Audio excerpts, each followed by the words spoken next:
Good morning, Alexia. It's Raptor Freak here. It's Monday morning.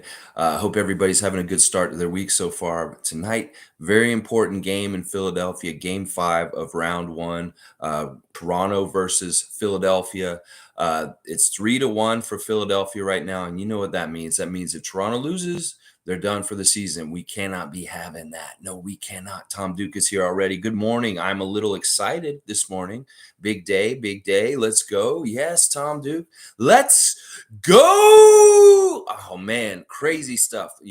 Listen, this is going to be a real test to our young Raptors core, our young Raptors team, because it's looking like a couple different things are coming up for tonight. That's what I'm going to say right now. The injury list is saying that Fred VanVleet is questionable tonight. He has a hip flexor, guys, and it's not a super horrible injury. And it is something that actually he may only miss one game or something like that. Like from what I'm hearing, like he's in better shape than we think he is.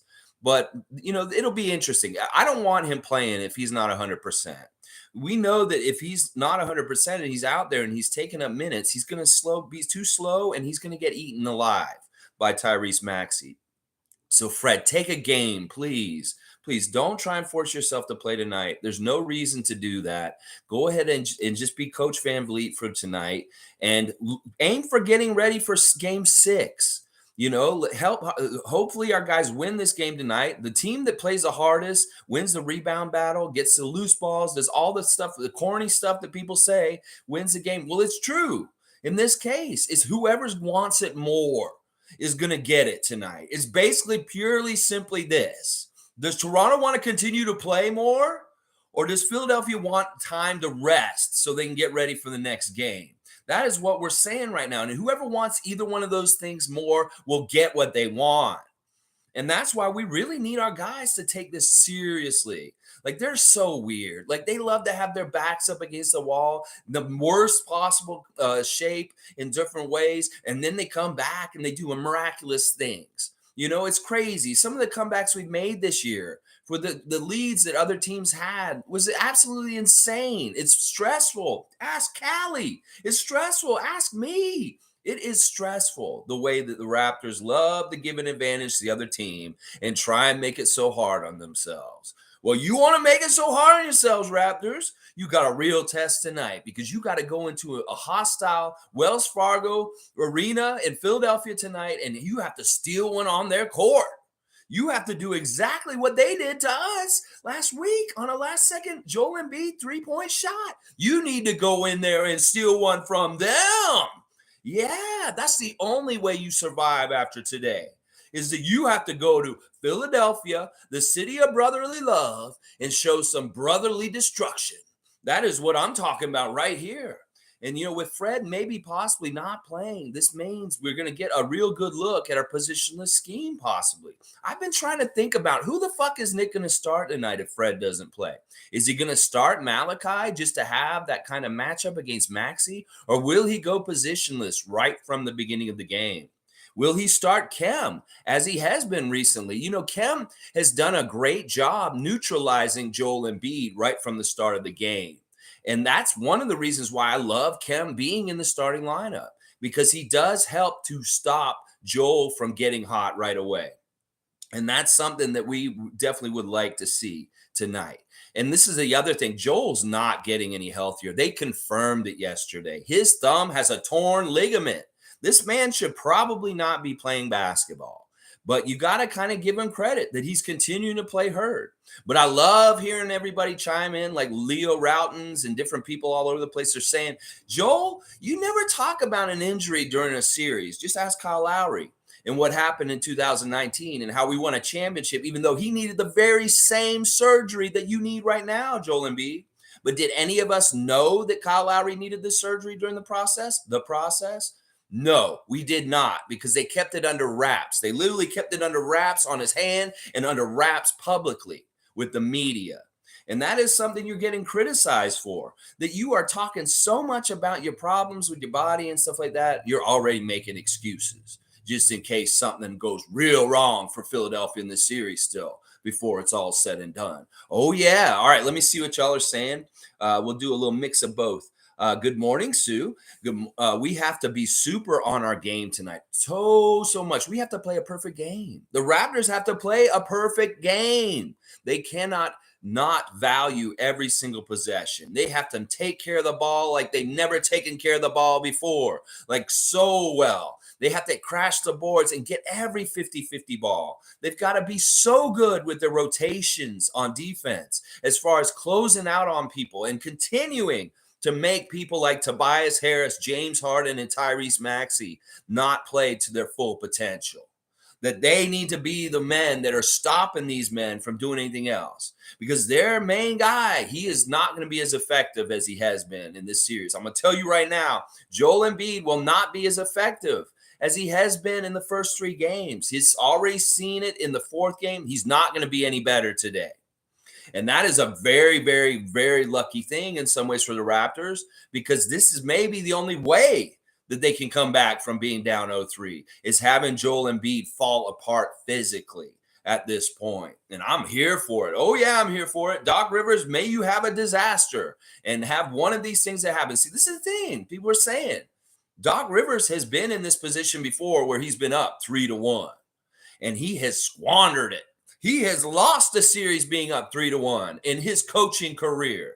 So that is what I'm saying. Do not strike us down and believe that nothing can be done in this situation. Anything is possible. The Raptors are still in it, and they have a chance. In fact, we have some inertia right now from that win, from the buoyancy of the buoying up of all the spirits of Scotty Big Roy Barnes getting that Big Roy trophy on Saturday in his addition back to the lineup. It's like injecting new blood into your system and you feel reinvigorated. It's that kind of stuff with Scotty Barnes. So I am really, really hoping, this is what I'm thinking with the starting lineup tonight. This is what I hope the starting lineup is. Point guard, Scotty Barnes. Shooting guard, Gary Trent Jr. Small forward, OG Anunoby. Power forward, Pascal Siakam. Center, Kem Birch. But if it isn't Kem Birch, it better be Precious Achiuwa. And that is what I'm saying right there. That is what I would love to see tonight, is us go very big right from the start. Because listen, at times when we played them in the regular season and we played them in game 4, they were having a real hard time with our big lineup. And that may be a strength we really need to club over their head. Is that if Joel Embiid is not completely effective physically, that we need to be the big bullies all around. We need to be the gang that gets in there and fucks them up. That is exactly what we've got to do. We have to be the ultimate road warriors that we have trained so hard at being the ultimate road warriors because of our season in Tampa last year, because of our circumstances with different things with our building this year, and all the strange hostile and not hostile, sterile environments that we have played in. We have played in so many different kinds of crazy situations. So going into Wells Fargo in an elimination game with the crazy-ass Philadelphia fans there, yeah, we are ready because we are ultimate road warriors, and we don't quit. We don't quit. We keep up all the way through, and that's why I keep telling Sixers Nation, do not count your eggs before they've hatched, because there's so much to play still, and we will continue to play because we will force y'all to continue to play. Because we want to extend minutes for our young guys in the playoffs. We want to give them time. And you know what? If we fuck around and put y'all out in the first round, hey, I am telling you right now, I feel good. You can't tell I feel good this morning. And I felt good on Saturday morning too. I've got my champion hat from 2019 on. I'm ready to roll. 7:30 can't get here fast enough. Actually, I wish the game was at 2 o'clock today again. Because 2 o'clock's a great time to play, apparently. Oh, my gosh. Yeah. Fan Chung is here. Let's see what he's saying.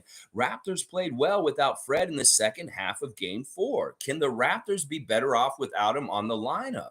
Let's just try it for one day. Let's try it for today. We can be heroes just for one day. Let's do this shit tonight. Let's do it for Coach Van Vliet. Let's do it for El Capitan, who may not be able to suit up tonight. Listen, Fred, don't you rush no shit. I don't want you rushing back and slowing us down. You may need to really do some soul searching right now, Cap. and say, hey, listen, I know the team may be better off with me for right now. But when I'm full strength, yeah, we're way better with him in the lineup for sure. But if he has a wheel that's flat and he can't go like that and run up and down with Maxey, I don't want him out there. A lot of y'all has said the same thing in the last couple of weeks with his lingering injuries, that he's slowing us down. He's hurting us in certain ways. And I have to agree. And that this new injury that he got on Saturday makes it pretty much like, dude, don't suit up. Don't come in there, please. Just let us have this new look just once for one game. If you're ready for the next game, we win tonight and you're ready for game 6, then suit up then, because you'll be a great boost then. But let's try this look, Fred. Let's try this look, this positionless look. I don't even want to see Malachi tonight. I don't even want to see Malachi tonight. I really want to go full big on them all night long. That is what I want to see tonight. And we'll see if it happens. It's up to the madman named Nick Nurse. We don't know what he's going to do. He may start Malachi, guys. He may start Malachi just to have that small guy running around with Maxey, but we don't know. That's the thing. We don't know. And I'll bet you Doc Rivers don't know what he's going to do either. No, he don't. He don't know who he's going to start tonight. Now, looking at the other side for injuries, we know all about Joel's injuries. They're very public now. Like I was saying, they're all right out there. Torn ligament in his thumb. It's going to need surgery. It's not going to get any better. It's going to be worse and worse. And, I was speculating yesterday that this man has a leg injury also that they're not even talking about and stuff like that. And then other than that, Thibel's back. He can play in their building. And Bassie is still out. That is basically your injury report. Fred is questionable tonight. And that means that he could play, but I don't want him to. Just take the night off, Fred. Please, just take the night off. Let's try this shit out with the positionless stuff. Oh, yeah. Tom's saying hello to Sue. And Sue is saying, yes, if Fred is not 100%, he will be a liability out there. When we go on, we will need him to be healthy. This is very similar to what we did in the last couple months of the season. Fred, you sat games on purpose to rest your knee to get it better. Take a rest day because you had to leave the game the other day because your mobility was sacrificed. And now we need to, I don't want you out there if you're not 100%. I'm sorry. You could be 90%, but you better be able to move quick because that's going to be so important. Tyrese Maxey, we did so well containing him in the last game. And we need to continue to do that because him not getting to 20 points is fantastic. That is a real key to victory right now. I'll say key to victory right now. Holding Harden, Maxey, and Tobias Harris once again all underneath 20 as much as possible. I know Harden got over 20 in the last game, but if we can keep as many of those guys under 20 points, that is absolutely fantastic. And that goes for any of the Sixers, any of them, even Joel. It's like if we can keep Niang way down, we can keep all these motherfuckers under 20 points, we will win because that's what we got to do. We need those super friends once again. Like I said, we need Batman, we need Superman, we need Aquaman, we need the Flash, we need Green Lantern, we need Hawkman. We need the whole set of them. We need all 7, 8, 9, or 10 of them to be out there playing like super friends, superheroes, going above and beyond and leveling up their level of play to the highest level as they can, because this is it, man. You don't do it tonight, you're not getting any more games. You got to get it tonight, Raptors, and you understand that, don't you? Right? Go out there and do it, because I believe in you. I know you can with your system and your defense and your hustle and the way your team is made up, and that Scotty Big Roy is back. Precious wants this. Pascal, you show up. You be aggressive. You sit next to Yuta on that bus on the way to the game. And you say, Yuta, what do you do to be aggressive? And he'll tell you, Pascal, and you do it. You get out there every single quarter. You need some baskets, baby. And I've seen a real cool stat in the last day or so that Pascal, when you score a certain amount of points for the Raptors are undefeated in the playoffs. That's right. When you get to a certain point plateau, I believe it's 25, the Raptors are undefeated. They're like 12-0 in games when you get at least 25 points, Pascal Siakam. So you go get those points. You get hungry. You get aggressive. You understand how many points you have on the court. And go ask Nate Bjorkgren and say, how many points do I have in the second quarter? He say, oh, you've got 12. You got 14. Okay, I need to get double that. I'm going to make sure I get double that before the end of this game, at least, if not more than that. And keep track of what you got and go get more. Go feast, Pascal, because you need to go feast. Listen, with our lineup all being ready, except for Fred, that means you guys go out there and find those mismatches. You run that flex offense, you move off of each other, and go find Georges Niang. Go find James Harden, because those men are mismatches. And whoever's got them guarding them, you need to go capitalize on them and how they do not play well against us. We absolutely ate Niang alive. We absolutely can eat Harden alive. So go out there and do it, Raptors. Go out there and do it. See what they give you, as you say, Pascal, and go take it. Don't even rest on it. Don't even casually go get it. Go take it. Because that's the attitude you're going to have to wrestle this game away from the Philadelphia 76ers nation in their own building against the Sixers tonight, with their big old crybaby Will Smith Frankenstein wants to get some rest. They really want to get some rest. They didn't like that they had to play this game tonight because they were supposed to sweep us on Saturday. Well, it didn't happen. Didn't happen, Shaq. So y'all need to extend this and make sure that they are still just as upset because they ain't getting no rest.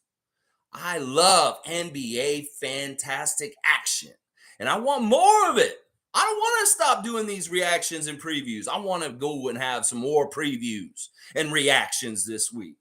I'm not done yet. And you Raptors, you don't need to be done either. That's what I'm saying right now. Oh, yeah, that's what I am saying. All right, let's see. Sue's also saying, let's hope that let's hope Gary Trent Jr. and Pascal can have a big game again. I want to see more of Fatty Daddy going off. Yes, Sue, these are all great things to wish for. We need Pascal to be aggressive. We need Gary to continue to feel good in the zone, feeling good, hitting those shots, making those silky smooth offensive plays, scoring every which ways. Yes, Gary Trent Jr., you get out there and you do your thing, because we are here for it. We love seeing it. So you and Pascal, you go crazy with your offense tonight. Oh, yeah, that's what I'm hoping. Graham is saying Scotty Barnes' nickname should be West Palm Beast. Wow, Graham, coming strong with the new nickname, West Palm Beast. That's an interesting name. I don't know if it'll fly, but I like it. I might try it a little bit. Let's see how it fits and see if it can continue. We'll see if it's got any legs, Graham. But yeah, not a bad suggestion. Let's see. Granny Evelyn's here. Good morning, Granny Evelyn. I hope you had a wonderful time at baby Candace's 1-year-old birthday yesterday. Just a lovely Sunday birthday with family and so much smiles and happiness. I know Candace is so happy, and Granny Evelyn is happy when she sees her smiling. Oh, yeah. Yeah, Sue likes the nickname. Hey, that's cool. Yeah, I like that too. All right, let's see what Sue's saying also. Oh, I am totally here to see Joel fall apart. Bring it on. Yes. Listen. He is not the same shape that he was at the beginning of the series. In fact, it's some sort of weird like turnaround of events, especially with how physical he was in the first game and how he was hurting our guys. Now look who's hurt. Yeah, and this is not even all our fault. Yeah, sure. Some of it's the lumps and bumps you get from an elbow from OG Anunoby. Sure, it's a little bit of a body in from Pascal Siakam putting you horizontal on the floor. But you know what? To tell you the damn truth, Joel, you should blame yourself for half of it, because you're silly ass fucking flopping around like a fish on the floor. You probably hurt yourself just from overacting and falling all over the place. That is probably how you might have hurt your hip. I hit the floor. James taught me these cool flops so I can get more points. Oh, I hit the floor and you hurt yourself. I'll bet you did hurt yourself. And on the down low, you can't even talk about it because it's so embarrassing. Oh, my gosh. Greg's here. Good to see Greg. Greg, I seen your content last night. I was watching the one where you're talking about the 1 and 143 and all this stuff. And great breakdown once again, Greg. Love your videos. Go check out the Jubstown Clink. I know a lot of y'all watch him already, and he's on a roll. He's really producing, putting out great stuff. That stuff yesterday about Game 4, fantastic, Greg. Chef's kiss, as you put it. All right, let's see what Greg's saying. Good morning, folks. Today we learn if we have the gumption. The gumption. Do we have the gumption? Are we the ultimate road warriors? Are we the people that go into other people's buildings and we don't hear all that nasty noise? All it does is feed us. It feeds us, and we become the baddest long arm monster army in the world. Where we come out there and we just absolutely stymie and stifle them, and we do not let them do nothing.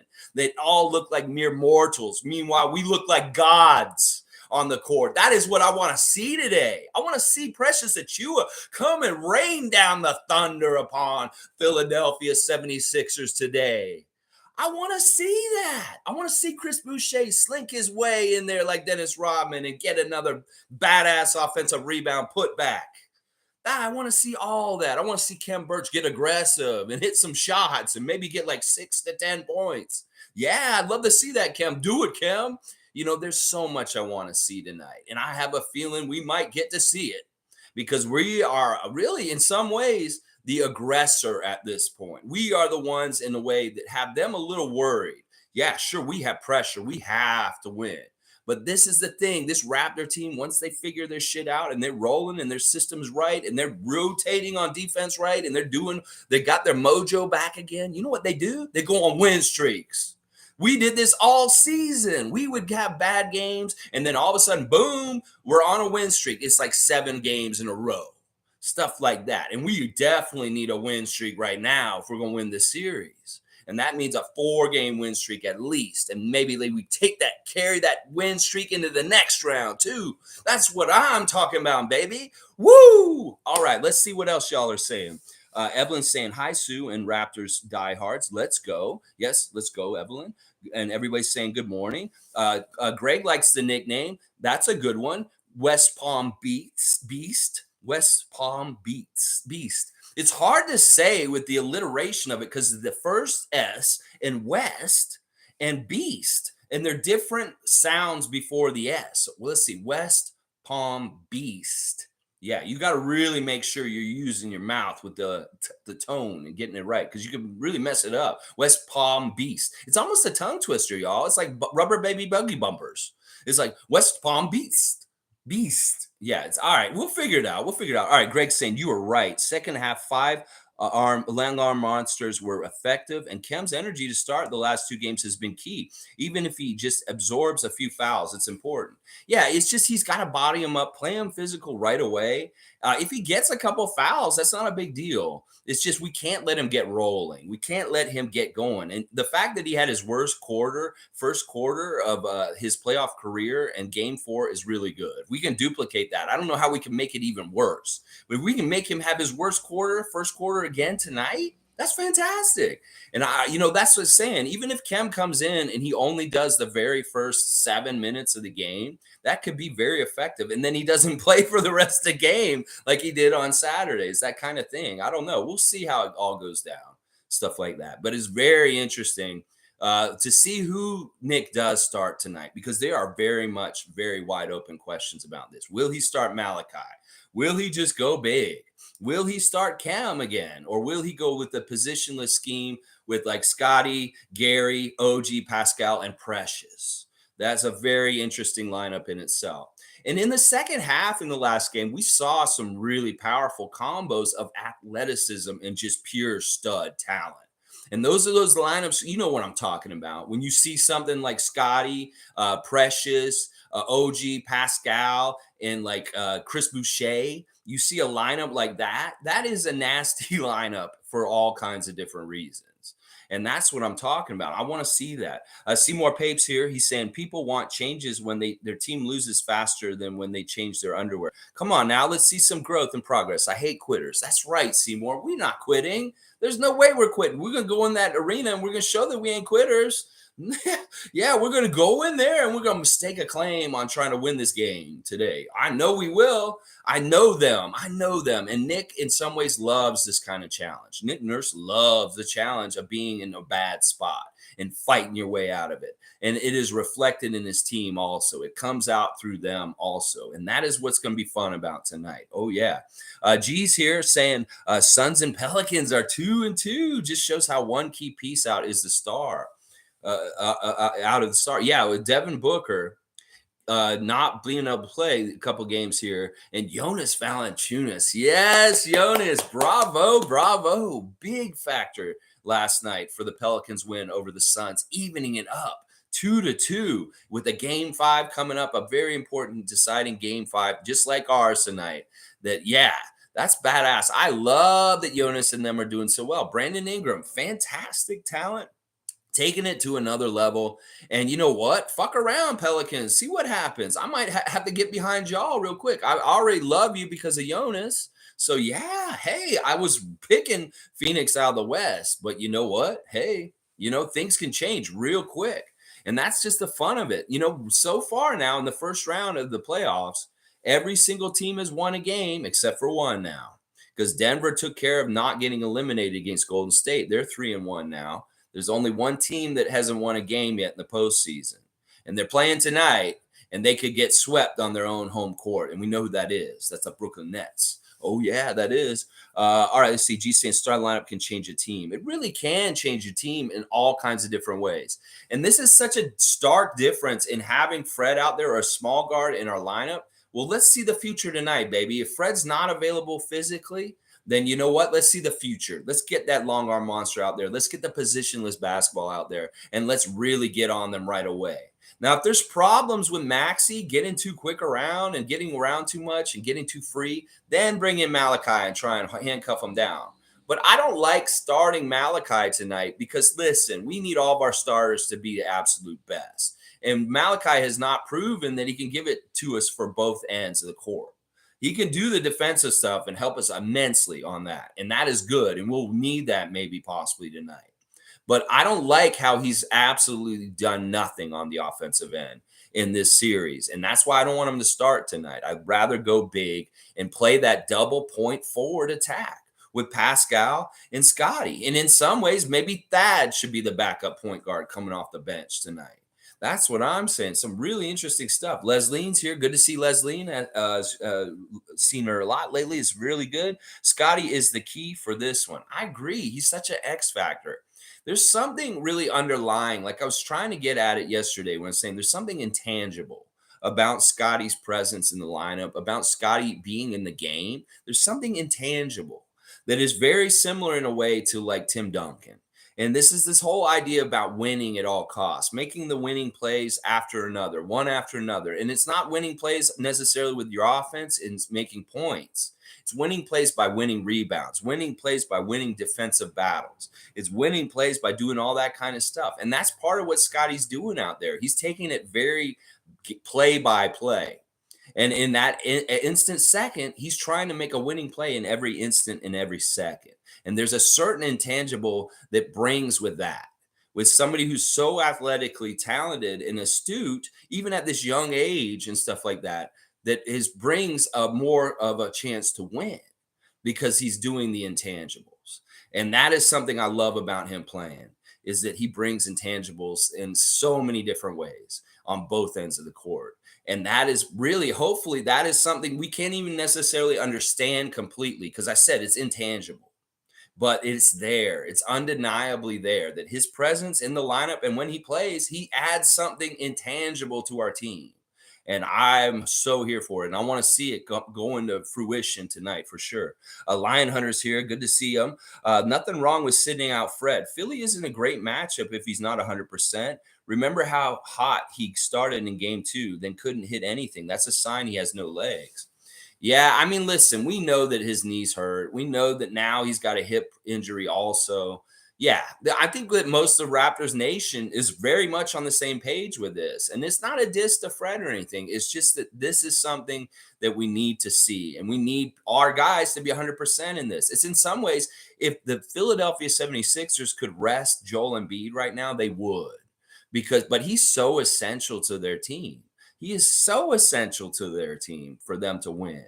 And, they don't have that luxury. Like somebody like Fred, we can actually say, yeah, well, you're going to miss a game because we did this all season. We missed different guys at different times and we could still find ways to win. So yeah, I'm very curious about what happens tonight. We see Fred try and play. Let's not get mad about it and stuff like that. But it may be that he tries and that he may not have it, and then he has to sit. It could be a lot of different things. But I think it's most likely that he will be sitting tonight. Like that's what I'm really got a feeling this morning. Jimmy Pope saying, watch some episodes of Winning Time. I highly recommend it. Oh, that's an interesting comment. Good morning, Raptor Freaks. Yeah, Jimmy, I've been hearing all kinds of mixed reviews about it. I heard that they've really, really poorly portrayed a lot of what really happened. I mean, I'm sure this show is like something that's good for entertainment. It's like kind of like the Young Rock show. You know, I don't know if you guys have seen Young Rock. That show is not based in reality. There's a lot, it's based kind of on The Rock's life, but there's so many, like as a wrestling expert, somebody who studied the history of pro wrestling, there's so many inaccuracies in that show from a wrestling standpoint. It's maddening for people that really love wrestling to watch Young Rock. They laugh at it because it's so silly, it's so cartoonish, and it really isn't based in reality of what really happened. There's some things that just don't line up. You know, there really isn't. Like in a recent episode, they're calling Bam Bam Bigelow Crusher Verdue. He was never Crusher Verdue in Memphis wrestling. And it's stupid. There's timelines, there's all kinds of dumb stuff. Well, much similar to my criticism of Young Rock is a lot of what the people from the Lakers organization is saying the same damn thing about this show, Winning Time.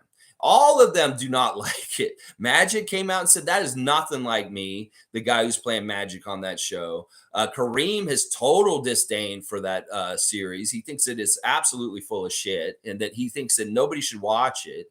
And then Jerry West is actually suing the makers of it now for his portrayal in that show because it shows him as some angry like person in some weird way and stuff. I haven't seen it. I'll probably watch it for entertainment value, but you got to understand that Winning Time is not a documentary. It is not something that really, in some ways, it's fucking stupid because they try to be funny with it, but they're also the way they treat, from what I heard, the womanizing that the Lakers owner Jerry Buss and Magic Johnson was doing at that time is kind of tongue in cheek and kind of fucked up. It's like The Rock's show. It's like they trying to be a comedy, but they also want to be a drama at the same time, and they can't do either of them right, is what it is, because it's too much in the middle, that kind of shit. So I would check it out just for pure curiosity.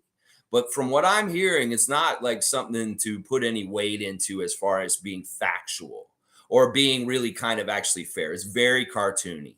Very, very cartoony from what I'm hearing. But yeah, interesting stuff.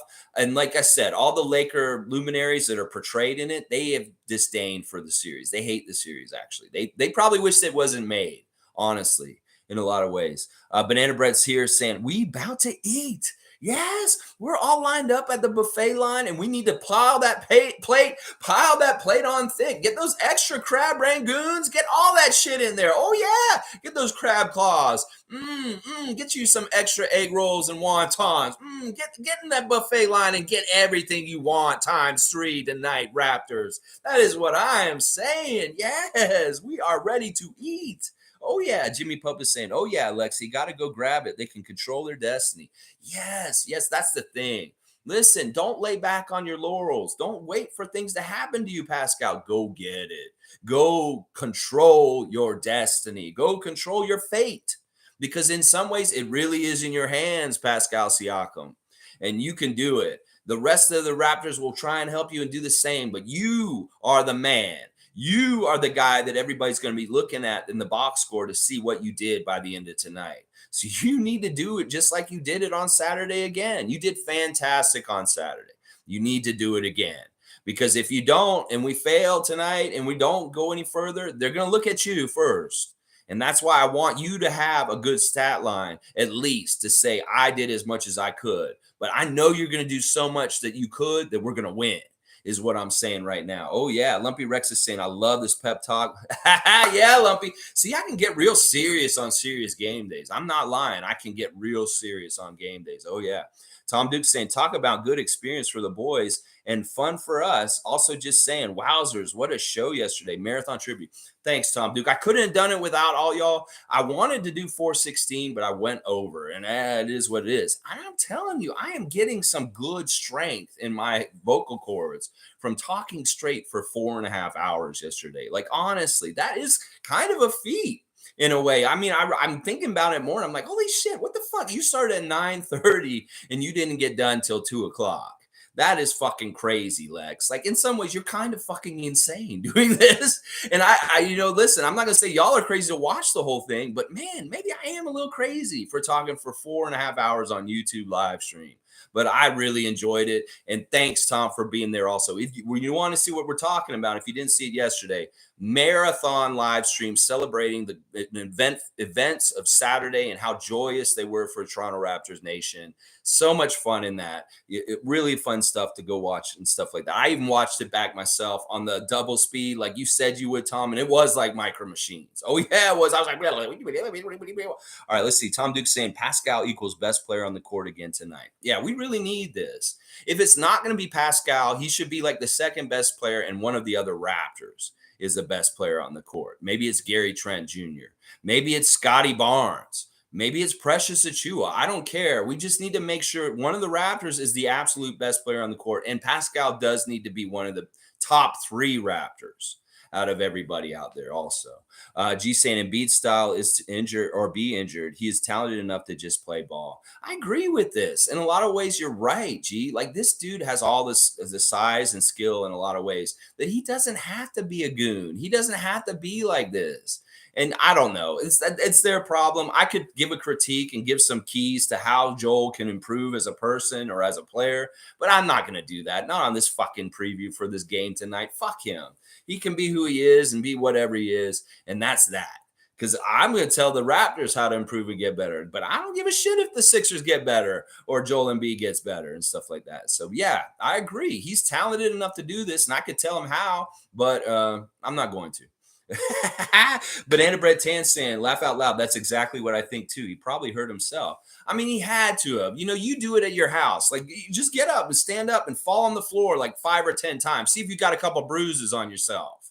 That's just how it is. It's like, I really do think he has hurt himself. At least from what we noticed when he did that one dunk in game 3, he really was holding his hand afterwards. So that's basically from him being too aggressive and dunking, and he didn't protect himself. And he might have really re-aggravated the injury for worse from that dunk with having such a, on it, and grabbing the rim.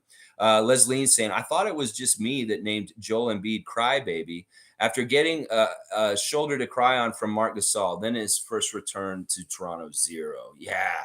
I mean, listen, I had a lot of sympathy for him going into this series, but he destroyed it all in game 1, Leslie, with his goonish elbows and his distasteful and I just have a disdain for the way he's carrying himself as a person. Like I've compared him to LeBron.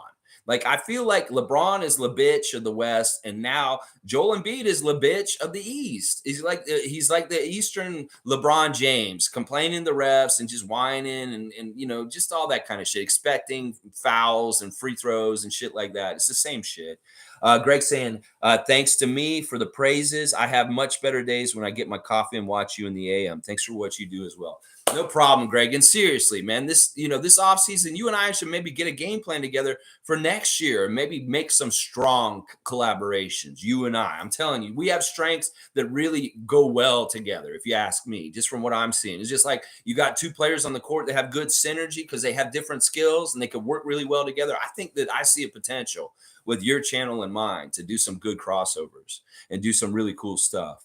And Clink's saying that, Jimmy, thanks for the recommend. I'll check it out. Yeah, I'm going to watch this Winning Time. But like I said, I've heard the critics pan it. I've heard that the guys who are in it are pissed. And even Will Ferrell. I said Will Smith. Will Ferrell hates the Winning Time because he's pissed off at Adam McKay because he didn't cast him in it. Like he saw John C. Reilly get in it and he got to play a part in it. He plays Jerry Buss, I believe. And, Will Ferrell wanted to be in it, and Adam McKay, his buddy, his comedy writing buddy, didn't put him in the cast, and now they're not speaking over this. That Will Ferrell's pissed at Adam McKay because he didn't invite him to be in the fucking Winning Time thing because he's a big Laker fan himself, Will Ferrell. And they worked on Funny or Die together for years, Will Ferrell and Adam McKay, and all the movies they did. And now they don't talk because he didn't cast him in this fucking stupid Lakers thing. It's hilarious that I found that out. All right, let's see. Seymour saying Pascal is a real baller. just want some clean, fun hoops, not trying to injure anyone because then they have excuses. Oh, Clay was hurt on. Oh, this guy was hurt. Oh, what Pascal has to lead the way, the hungry pack. I love what Seymour's saying here. There's a lot in here. No excuses. Joel, we know you're hurt, but don't whine and cry about it or say that's the reason why y'all lost. If you lose this series to us eventually, we don't want to hear that, because everybody got hurt this series. Oh, yeah, we got a lot of hurt this series too. And we're not going to use it as an excuse if we lose. We'll say, yeah, we might have done better if we had that stuff, but we lost. But we're not going to lose because tonight we're going to extend the series, win game 5 in Wells Fargo, and do it the way we do it. We're going to look like the Raptors, like we did in game 4. We're going to come out there and be the Raptors, road warriors, and do it like we do. That is what we got to do. We have to be ourselves. As long as we play as ourselves, and we are the real Raptors, we will win this game tonight. That is just the pure truth of it. All right, let's see. Raymond Jacobs saying, I wonder who the refs are tonight. Can we get Scott Foster again? All right. Raymond, you just did a good segue. Here's your ref check, guys. Tonight, we have a very mid-level ref crew. We have no 20-year refs tonight. They're all refs in their teen years as far as experience.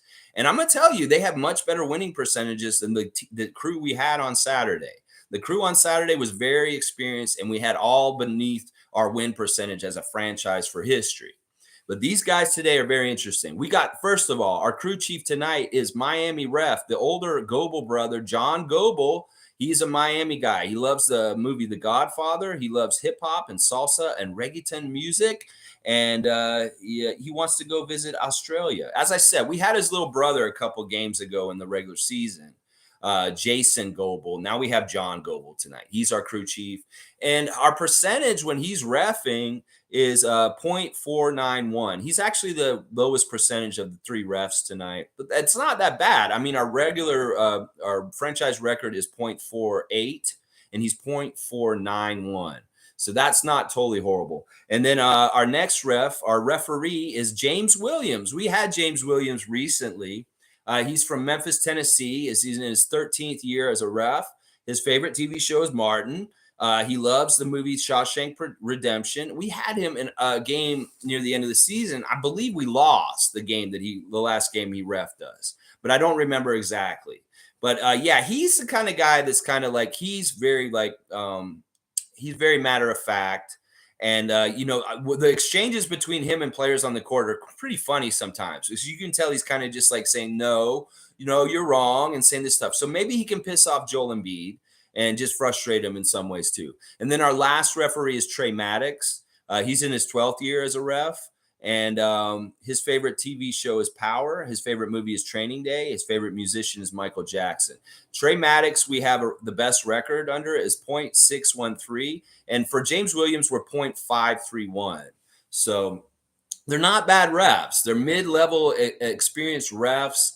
There's no hit job guys in this crew other than maybe James Williams. Has kind of seemed like he might have been a hit job guy at some time, but they're not really overtly any NBA head office hit jobs. And then also none of these guys have a connection to Pennsylvania, which is a great thing because we have had Mark Lindsay and Ed Malloy involved in our series. And these guys are like, we got a Miami guy, we got a Chicago guy, and then we got a guy who's living in Vegas, who's actually from Illinois also. So that's not a bad ref crew from all intents and purposes seeing into it. But we'll have to see if they give them some home cooking tonight because it's in their building. And that's sometimes how it works. It's like the home team gets a lot of favorable calls.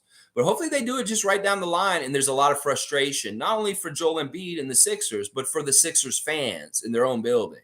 That would be really good. But there's your ref check, Raymond. You ask, you receive. Banana Bread Tan saying, yo, that lineup you just described is so nasty. So much length, strength, skill, and quickness. Yeah, I'm saying. That's what I'm saying. If you want to have Scotty Barnes at point guard, then you put Gary Trent at like a shooting guard, and you got OG and Pascal and Precious out there. Okay, or take Gary out of there and put OG at the shooting guard with Scotty at the point guard, and Pascal is like your small forward. And then you have Precious at Chris at power forward and Precious at center.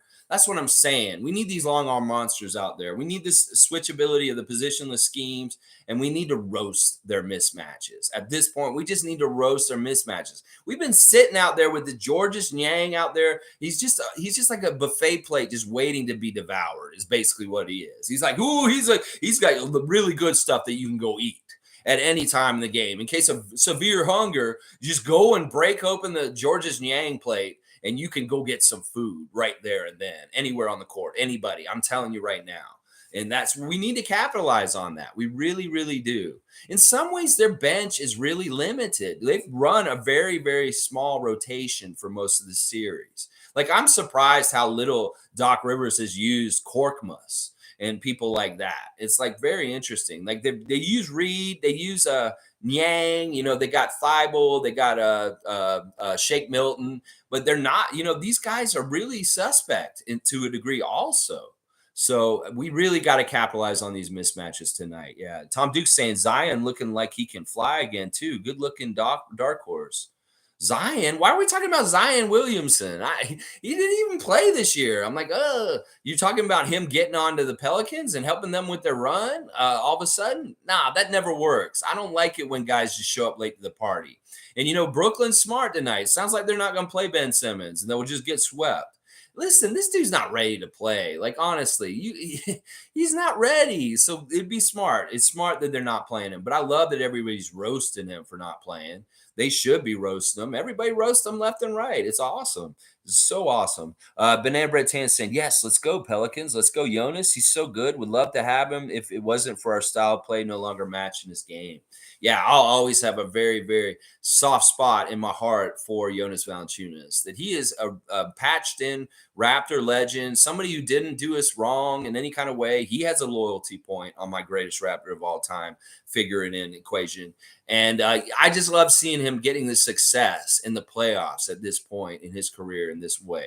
The Pelicans are building their team in the correct way. But like I said in other streams before this, I don't feel like Zion should be part of their future plans, as crazy as that sounds. I feel like they need to use him as a bargaining chip and go get another piece that actually fits and works well with this core.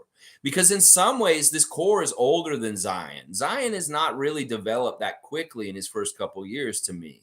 And that maybe they can get somebody who's more ready, like CJ McCollum, but better, and have him added to their mix, and boom, look out.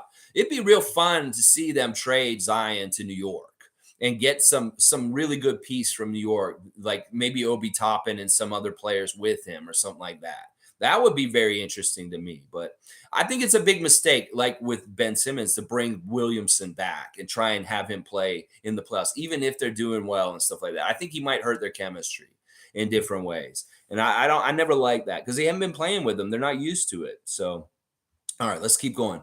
G saying, had no idea Thad had that kind of passing in him. Yeah, he's had it for a long time. I forgot about it, is what it is. It's like I remember back in the day seeing him be able to pass, like when we play against him.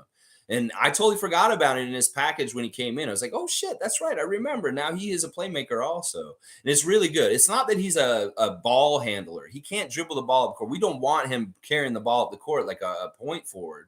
But in the half court setup, like Marc Gasol used to, you put him at the high post and let him try and make some magic happen with cutters. That's a really good option. Really good option. I love that. Jimmy Pope's saying, yeah, I heard Bulls fans saying he was a good passer when he was with them. So glad we got Thad instead of no-show Dragic. Yeah, it's like Thad so fits with our team compared to Dragic. Dragic never fit. As soon as I saw the deal, I'm like, why the fuck are we getting Goran Dragic? This guy does not fit on our team. He has nothing to do with our youth movement. He really isn't the kind of player we want. We hate him. There's all kinds of different reasons why I knew Dragic wouldn't work. And it was exactly how I thought it would be. But I do have to give him a little bit of credit for showing up and at least giving it a half-hearted kind of try. But yeah, still the way he left, he's full of shit too. And he deserves to get swept tonight is basically what I'm going to say right now. Foreign tragic. Jimmy Pope saying, winning time definitely isn't completely accurate, but it's really entertaining. A lot of good actors. Yeah, I want to watch it. I was just trying to give like what I've heard the news about it and like the reviews and shit like that. But yeah, I'll definitely watch it. It's interesting to me.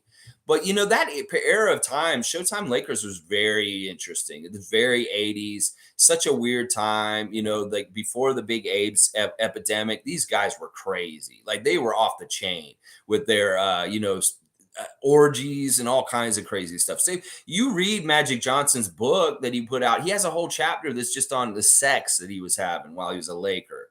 And it's just absolutely crazy. I mean, this is Wilt Chamberlain, Ric Flair kind of stuff, where it's like these guys were going and having group sex with like 2 or 3 women at a time, 3 or 4 times a day, shit like that. And that's why they get their numbers up. Like Wilt tried to say he had sex with like 10,000 women. Well, there is some truth that could have been possible. And Flair was the same way also, like very crazy 80s stuff, like going on with that kind of stuff. And the Lakers were the epitome of that as a team. Like really, AC Green was such a weird person on that team because he was a virgin. He was like a virgin and he was like 30 years old in the NBA and he was playing on the Showtime Lakers. It didn't work. It didn't fit exactly right, but he played with them and it was like, but all these other guys were going crazy and they were doing it behind their wives' backs and doing all kinds of crazy shit and stuff like that. So I don't like the celebrating of that. Like if it makes it look like it's romanticized or it's like, oh, like this is so illustrious and shit like that. I don't like that because it sends the wrong message about what was happening on at that time as far as the womanizing and the different things like that. And that may be part of it, but I have to see it first because I don't understand how they do deal with it. Because I did hear in the synopsis that they do talk a lot about that kind of aspect of the Lakers at that time. So yeah, and Jimmy's saying it is very cartoony. Yeah. Yeah, I think there's some tongue-in-cheek stuff, like where they actually look at the camera and like wink at it a little bit, and like, that always makes ruin something when it's like that. Leslie is saying we got into Joel's head. I could tell when he was clapping at the end of the game. Yeah, I think that he's, they got to be a little bit worried about his injuries. Like he's not going to be able to be a 40-point, 20 rebound guy for the rest of the series. He's going to really kind of be fighting for everything. And if we figured out how to really capitalize on his injuries to really execute and use them as a mismatch in different ways, that's a fantastic thing. That is a fantastic thing and continue to do it. And Banana Bread Tan saying Joel and bitch. Oh, that's good. Banana Bread Tan's also saying that a collab between Greg and I would be cool. And I agree. I think it would be pretty good. You guys think it would be gold? That's awesome. I love all that. Yeah. Raymond Jacobs saying Joel misses his old partner in crime, Soreback Simmons. These two clowns never fail to entertain. Oh my gosh, we were roasting him. Okay, he is here. I was wondering if Sixers fan was going to be here or not. I'm going to see what he has to say. Jimmy Pope saying Joel makes me laugh. Dude does anything he wants during the game and has the gall to complain about the refs. Not to mention what he said to Nick Nurse. Such a burn. Yeah, I went over this yesterday where it's kind of hypocritical or you say we're not going to complain about them complaining, but in a way you're complaining about it in a way. Then on our side, we're saying we don't care. Everybody complain. It's no problem. It's just part of basketball. You dribble the ball to play the game. You shoot the ball to play the game. You bitch to the refs to play the game. It's just part of the game. And it's like at every kind of level of basketball, it should be at a certain level. Even the high school coaches should be bitching at the refs for different things. College coaches, I don't care. It's part of being a coach is trying to curry favor for your team to get calls. And part of what Nick did at the very beginning of this series has been really smart because we're finally getting charge calls. We weren't going to get those charge calls until Nick Nurse says, well, we just stand there and we take the contact and you're not going to call anything. Well, they are now. That is the thing. That has been the big difference in the last 2 games is they actually were calling charges on the Sixers when they were running us over. And that was a lot of it was purely because Nick Nurse was like crying about it and bitching about it, as I said. Well, it was very fruitful bitch. And Greg, I love that you came down on Tim McAuliffe for his fucking bullshit segment about telling the Raptors to shut up and quit bitching. You are exactly right. And I will echo this with you all over the place. The same thing. Tim McAuliffe, you're a fucking hack. You fucking stupid dumbass.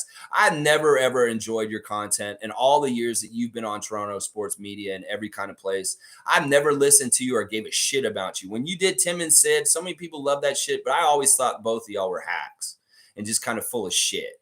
Honestly, you're not a basketball person, Tim McAuliffe. So don't even fucking talk about it. Go talk about other sports that you wouldn't know way more about or you get a bigger heart on for. All right. Like hockey and baseball. But yeah, just shut the fuck up. You're the one who needs to just shut the fuck up. If you're going to talk about Nick Nurse or stuff like that, you don't have enough respect from us to say the shit that you were saying. Because first of all, they smart what they did, and Greg's exactly right. He talked to the league office, he did whatever, and he got changes in this series with the calls. And you just sound stupid, man, when you make clips like that this weekend. Like, what the fuck? We just won the game, and you're gonna fucking make a clip talking about the Raptors need to stop complaining and bitching. Fuck you, Tim McAuliffe. That's what I got to say. I'm just double down with Jubstown Clink right now on that one. Oh yeah, Sue's saying Niang is just like a little annoying bug. We need to crush him and the rest of their bench. Yang's awesome. Like, he's a jelly roll to me. I love Niang. Yang, you're great, man. I love you playing out there because you are so easy to burn with our ultra athletes compared to him. We're taller, we're faster, and we're stronger than Yang. And that means we can pick him apart every which way. You better be scoring on the other end for them because you're a liability otherwise for the Sixers. That's what I'm saying. You put Georges Niang out there. Put him out there for a lot of run and let us just eat him alive. Like I said, he's a big fat plate at the buffet table with all kinds of good food on it. Just go get there and get something to eat when you're hungry. Oh, yeah, you can go get something to eat at any time when Georges Niang's out there. That's what I'm saying. All right, random gamers here. What's up, guys? If I were you guys, I would watch out for Maxey. He's always shows up for big games in South Philly. I wouldn't be surprised if we play through Maxey instead of Embiid. Should be a fun game. Respect, random gamer, and thanks for the tip. Seriously, yeah, this is something we definitely need to watch out. We've had good success against Maxey recently, and we want to continue that. But he's right. Maxey in their home court and the way he likes to play in front of them, he can really get the energy off of the people and give it back and forth between them. This is a really big reason why we need to contain Maxey today, is because he will be a spark plug to get their crowd initiated and involved in the game. And, listen, if we try and go long and be long right from the start with no Fred in the lineup, and we're playing like, I don't know who would guard him. Maybe OG would guard Maxey. And that's not a bad thing. In some ways, he can kind of try and keep up with him or at least get to him before he gets to his spots and bug his shot. I'm okay with that. But that's the thing we're going to have to look for with the starting lineup tonight. Is Nick Nurse going to play somebody like Malachi Flynn just to try and guard Maxey specifically? Or will he do something like maybe he doesn't start a point guard? Maybe Gary Trent is guarding Maxey or OG Anunoby, something like that. But Random Gamer is exactly right. This is a very serious, dangerous player on this court tonight, and we can't take him lightly. We have to know where he is at all times.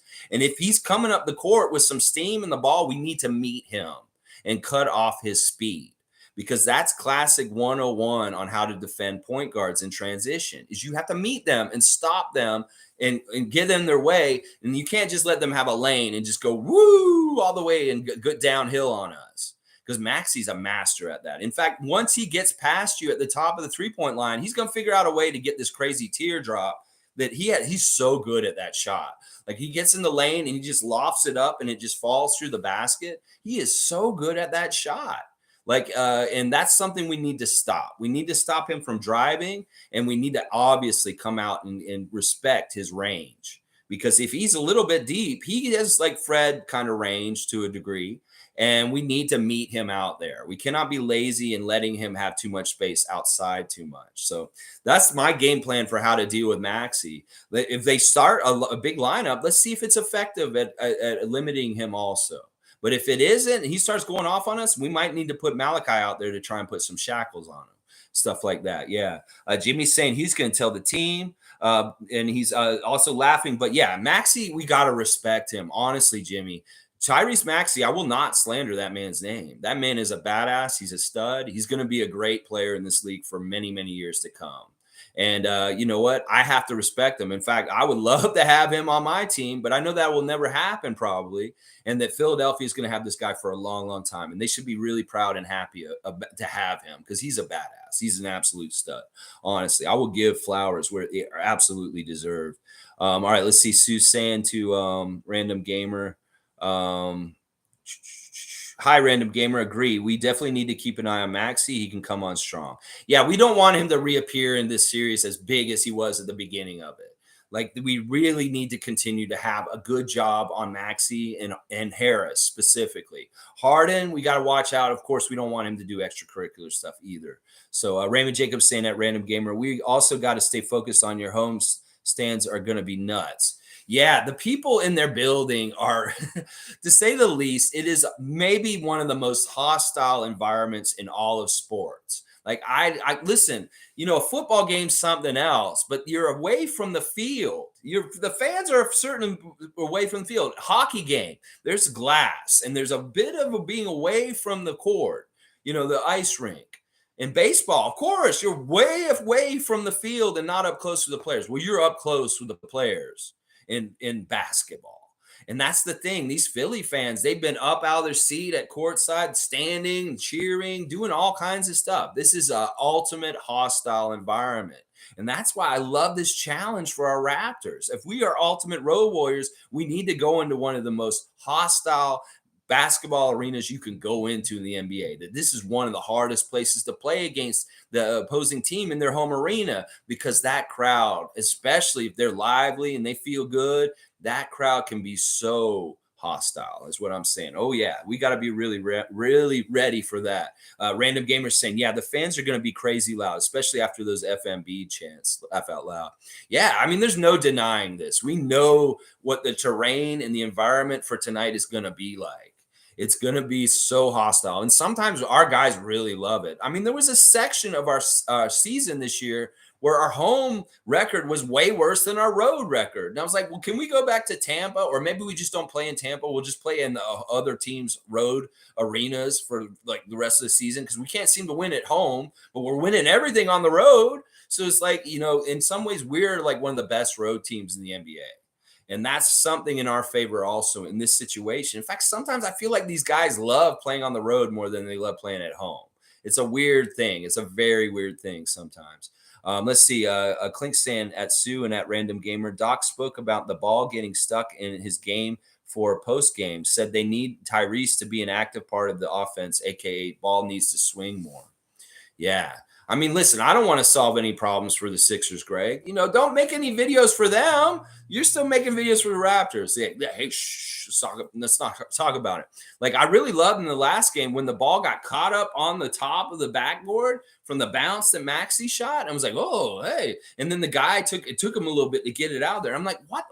Can't you just leave the ball up there for a little bit? Don't you have another game ball, NBA? Are you that broke that you don't have another game ball, like the spare backup ball for the ball of the game?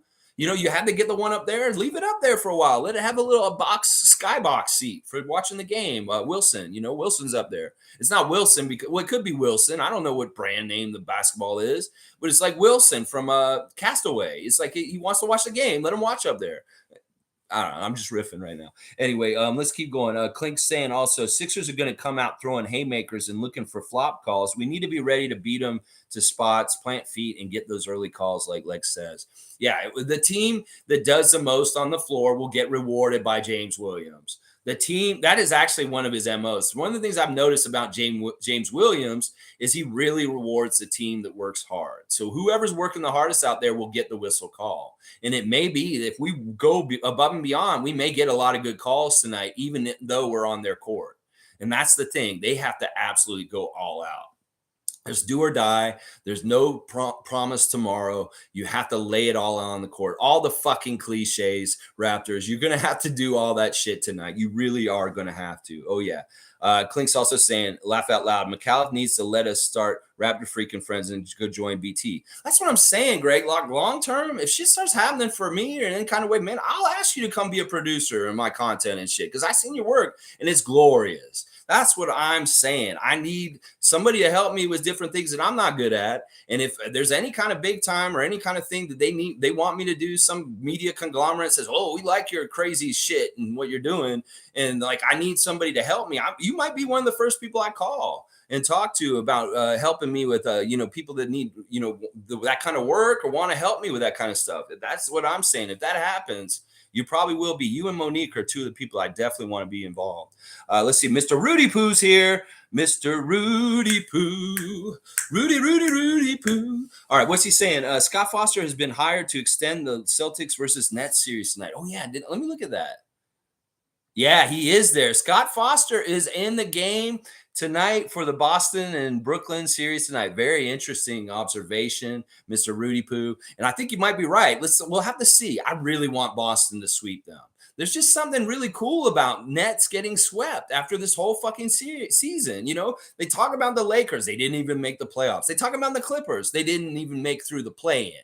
And then they talk about the Nets. Well, they got swept in the first round. That's what I want to say right now is about these super teams, these like super pals that all want to get together and play together and shit like that. I want to see them all fail as soon as possible. And that's what I want the Nets to get swept tonight. That's what I'm saying. And I think that Sixers fan would love to see that also. In that matchup, we can't lose. Sixer fan and Raptor fan can't lose when it's the Celtics versus the Nets. Oh, yeah, we can't lose. Somebody's going to get beat, and we're going to enjoy it. Random Gamers saying, that's what I hate. I hate watching Niang guard Pascal without anybody sending help. He's a major liability on defense. Yeah, he's getting more and more exposed as the series goes on. You guys were hiding him really well in the first couple games, but now we're really like going at him. Like he is definitely somebody we're bullying to try and score off of. And then to a degree, there's other guys in your lineup also in your regular rotation that we will try and do that too also. Danny Green is one of them also and stuff like that. Raymond Jacobs saying at Rudy, meaning everyone get in your last bets for Nets tonight, 3-1 coming up. Listen, I want Scott Foster to screw over Kevin Durant. If he can do that, he might screw over Kyrie too. They might be punishing Kyrie on the download for being such a knucklehead this year. Let's just put it that way also. Greg saying, as many of you know, I am a chef in real life. Traditionally, Niang is a sauce used only to oh my gosh, Greg, I don't know if this is true or not, but we're going to see. Niang is a sauce used to make only the floppiest of floppy joes. Both are dangerous if left open on the counter or the hard court. I was like, he's actually pulling his chef card, so he's probably going to tell us something factual about Niang sauce. But he is not. This is not a real thing. But it's hilarious. He's rigging up his floppy joes again. It's hilarious. They counted, Greg. They counted. Joel Embiid hit the ground 12 times in game 4. Somebody was counting, and they said counted 12 times that Joel was on the floor in game 4. I'm a fun guys here. One of my favorites from the very beginning when I started this channel, Maxey only shit on us because of Van Vliet. OG clamped him last game. Just sit Van Vliet, please. Yeah. I think a lot of us in Raptor Nation are saying this right now. I think you're right that Maxey had these huge games because Fred was really trying to take care of him with a broken wheel. And we didn't need that to be happening and stuff like that. So, yeah. And, yeah, OG on him is a nice look. But it's interesting. We can have different looks on him. Like, there is some switchability that we can do with Gary and OG, hopefully. But I don't want to see too much Thad Young on Tyrese Maxey. No. You don't want to see the slower big guys on him as much. Tom Duke saying, haha, floppy joes equals unhealthy and toxic almost. Yeah, Greg, the things you come up with on your station as far as the long arm monsters, the floppy joes, you just have different stuff, and I love it. It's awesome. It's so good because in some ways it gets into the real zeitgeist of the Raptors nation and the Raptors world. Is that sometimes these things stick and they become something bigger. It's like some guy came up with Spice and Dice in our Raptor group on Facebook, and it's all over the place now. They're talking about Spice and Dice, Pascal and Fred. Click 2M's here. Good to see Click. Tonight, we're going to have to play our best game of the series. This is going to be the toughest game if we want to have a chance to beat them. Game 6 would be in Toronto. Yeah, this is an understatement. This is going to be the toughest game of the series. They're going to test their mettle, see what our Raptors are made of, and give it their best shot and go out there. And I bet our best shot is good enough to beat them on their own court. Is that, that's the kind of way this is going. There's different trending going on in the series. And the Sixers came out, bam, hit us right in the face, literally. And we were, woo! And then we're like, But then all of a sudden, game 3 started coming back up. Still not enough. Game 4 back. But in some ways, their team is kind of in trouble with Embiid's further injuries and other stuff that's going on in this series as far as figuring things out with things. Like the game plan Nick Nurse wanted to install in this series at the beginning was not successfully installed in the first 2 games, but it has been in the last 2. And we're seeing some results. And if they can continue to do this the right way and execute, we'll be in good shape. Is what I'm saying right now. Yeah, it's going to be a big, big game tonight, Click. That is so not an overstatement. So it's very most important game of the year, obviously. Once again, Tom Duke is saying, Click, tonight is no joke. Going to take a few things going our way. Where there is a will, there is a way to get Tom Duke to tattoo his forehead with the 1 and 143. That's what we want to see. James Mallard's here. Good to see James again. Holy crap, I just got here. Yes, yes, yes to Raptor Freak and friends. Yes, James, you are here. You are the carrier of Delano Banton's love child, and you are always welcome here because you are family, literally, because you have that little number 45 in your belly that you're carrying. You have to tell us how the things are going, how the visits are with the sonogram and stuff like that. Hopefully, this ultrasound. We want to know what little baby Delano Jr. is looking like in your womb right now. All right, see, I brought that up from that one time. Yeah, active gamers here. No Fred tonight. How we feeling? That's actually something like most teams in this league, if they lost their starting point guard, one of their most important players, they would be like sweating. They would be like, ooh, but we have next man up mentality. And in some ways, we say that this may be a very interesting turn of events that may be very fruitious for the Toronto Raptors in some ways. That in some ways, a subtraction could be an addition. And it's not that I'm slighting Fred. Fred is so important. He's patched in. He's a made man. He's a Raptor legend for the rest of his life. He will have Kyle Lowry status. It's just that when things happen, you want to go with your best possible squad. You want to go with your best possible team to go and do this. And if Fred's hurt, he's not one of the best possible guys. So we need to go in there with a different kind of lineup tonight. And I'm really calling out for it. Let's get that positionless big lineup out there right from the start from the game and see what happens. All right, let's see. Greg saying at Tom Duke, everyone knows too many floppy joes with Yang sauce can turn you into Danny Green. Whoa, that's crazy. That's funny. All right, let's see. Sue saying KD looked like he's beaten down in last post-game interview. He looks like he has given up and knows that they are done. That's the thing, Kevin. You knew this all year. You have been carrying so much water for the Nets. You've been carrying them on their shoulders with Kyrie and his half-assery bullshit, with fucking James Harden being a fucking lame ass when he was on the Nets. And, you haven't had any help. You're worn down from this whole entire year. In fact, you were injured in the middle of this year. And now you're finding out, just like in that last game of the season against Atlanta, that you don't have enough firepower around you. That when you top heavy your team with two superstars and you have a bunch of fucking washed up old all-stars and motherfuckers that are like, you don't have enough to get there, to get over a team that has a full roster, a real team, real rotation like the Boston Celtics. And I feel bad for him, but I don't, because this man has championships. This man's been a snake. This man's turned his back on a couple franchises. And so I don't feel bad for him at all.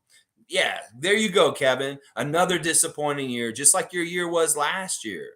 And I hope that your year is every year in Brooklyn is disappointing. I'm sorry. I am never, ever going to want Kevin Durant to win another championship, especially for an Atlantic Division foe like the Brooklyn Nets. Fuck that. Philadelphia 76er fans saying the same thing as me. Fuck that. We don't want Kevin Durant winning with the Brooklyn Nets. Fuck that. And I love what I'm hearing, Sue. Thank you for the scouting report, because I had not seen that Kevin Durant sad interview. And I've seen them before. They're fun. Tom Duke saying, "Bah, I just spit up my tea." All right, Tom, I don't know what you're laughing at, but maybe you can tell me. Chriscom's saying for sure Fred's out today. All right, we don't know officially, but Chriscom's pretty sure because he knows. He has the ESPN, and I bet you're right. And Chriscom's saying 6'7" to 6'9", and Gary coming up. Yeah, I love the idea of this. There's a lot of things that could happen with this. I hope Doc doesn't figure out the way to beat this. One of the things that's really good about our last game is we figured out finally how to beat that Philadelphia zone really good. And part of it is Thad Young, him coming in, and he's like a zone killer in some ways, Thaddeus Young himself, because he has so much experience in the league. He knows exactly how to beat a zone in any given moment.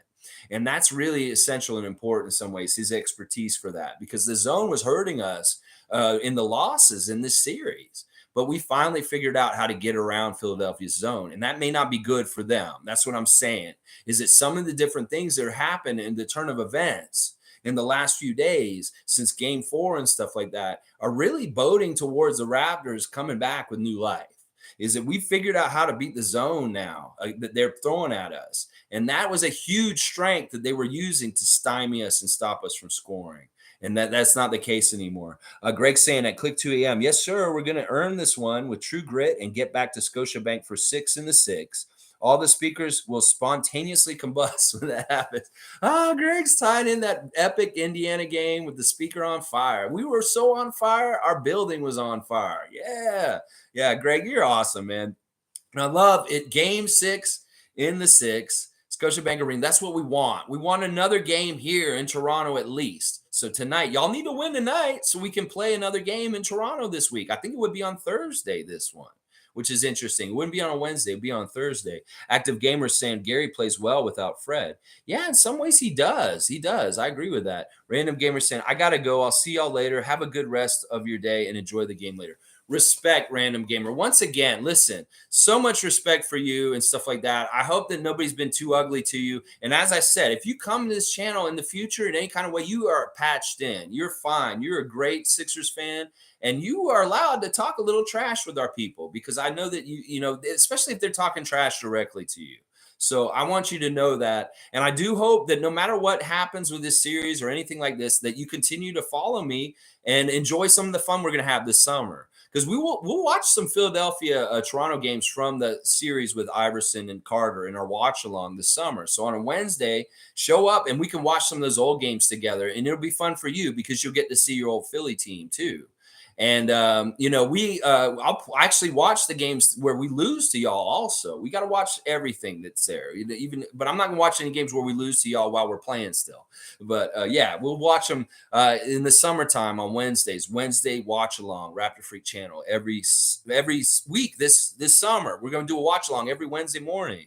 So I hope you'll hang around for that. And have a great day, Random Gamer. And may the best team win tonight. Just have a good, hard-fought game, entertaining game for all of us fans, and nobody get hurt. That's the thing I love to say about all that. James Mallard saying, laugh out loud. No thumbs in ultrasound yet, but the dreads are long and flowy in utero. This is fantastic news, James, because, you know, the dreads are a sure sign that you've got a baller growing in you. Yeah, you got a baller. You're going to have a little baller coming out of you. Little ballers. He's going to be out there with the little ballers in the halftime. And so, all right. And Greg saying at James Mallard, dude, Raptors fans are twisted. We remember this storyline, Greg, that we talked about this the one time James was here, the first time he came to the channel. We were talking about how he's holding Delano Banton's love child in his womb. And it's like a Arnold Schwarzenegger Jr. kind of situation. James is saying at Sue, I saw a report that said Durant shot one shot in the fourth quarter. That means he's given up to me. That's very interesting. That is very interesting. It could be. We'll have to see how it all goes down tonight. You know, the Celtics are going to want to sweep, and they're going to be hungry to do it. And they're that kind of team that's capable and very talented enough to do it, as much as I hate to say that. But yeah, that's what I'm saying. You know, yeah. Okay, you guys are talking back and forth. Sue's saying, wow, James Mallard, I didn't know that. That's crazy. Yes, he is checked out. I'm glad. I'm not a KD fan at all. Yeah, okay. Very interesting information about what's going on with the Nets. Tom Duke saying, we are good. Everyone except Fred VanVleet is healthy and raring to go. For sure, Embiid thinks his tough talk and antics is intimidating. Nope. And Sue's saying, agree, Tom. Joel is not intimidating at all. Not in a lot of ways. Like Pascal let the secret out. This is fake fighting. This might as well be AEW or WWE. These guys are doing a lot of peacocking, a lot of shoving, a lot of just like acting like the tough guys, but this is really fake toughery. These guys are not going to do any punches. He's not like, it's not like Joel Embiid is going to hurt someone like trying to fight him or anything like that. I don't see that happening. So it's a lot of fake fighting, as Pascal put it. Jubstown saying to Random Gamers, seriously, man, you represent the Sixers well. NBA needs more fans like you. That's what I love. Like Clink, if this is a weird byproduct of me doing this channel, is we've made good friends with other fake people in other nations. And I love that. I love that. And, you know, that's the thing. Chev is an NBA Chev. He talks about all the NBA, and he has people that are fans of all teams watching him. Well, I was really specifically making this channel for a very, very precise audience, which is a very positive, diehard Raptor fans. But it's really interesting to see that other kinds of people from different team bases are finding us, and they're actually really enjoying the content also, which is, I love that. It's a huge compliment to me, and I really appreciate it. James is saying that Tom Duke, yep, he was so dumb to do that to the refs. Does he think that he will get him to the line more? Refs watch tape too. Scott Foster never forgets anything. A golf clap like that could really be detrimental to Joel's career in the future, Because Scott Foster, he's a fucking asshole. He wants any kind of thing. You slight him, he will fucking take it out on you. That's what I'm saying. Callie's saying, hope we have a great game tonight. Got butterflies. Have a feeling Maxey will go off. Hope Pascal, OG, and Gary score big. Yeah, if Maxey's going to go off, we're going to have to match him. And I'd much rather this game be a low scoring game like the last couple games have been. When the game is low scoring and like the Sixers aren't scoring 30 points in a quarter, this is really good for us. That's a really important stat to look at. Is at the end of the first quarter, let's see where their score is. If they're under 30, that means we've had a successful first quarter. Now, on the other hand, we need to score more in their building. Like, this is the thing. One of the things about playing on the road in the playoffs is some of this stuff is not so easy. You really have to go for high percentage shots and not try anything half-assed. You have to make moves and take shots that you know are money. Because anything that's kind of half-assed or kind of, it's not going to work in that environment with that hostility, with the home cooking, possibly with the refs and stuff like that. You need to go for sure bets, Raptors, as far as what you're trying to go do on the court tonight offensively. Lolita saying, I think the Doc Rivers will somehow play Matisse for effect. What do you think? Go Raptors.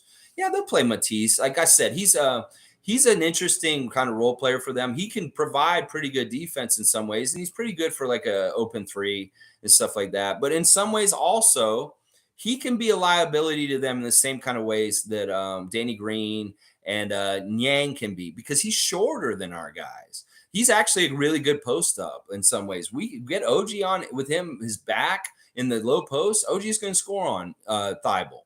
So it's the same kind of thing with him. He's really good defense in the open court and kind of trying to steal balls and kind of guarding a guard at the top of the key.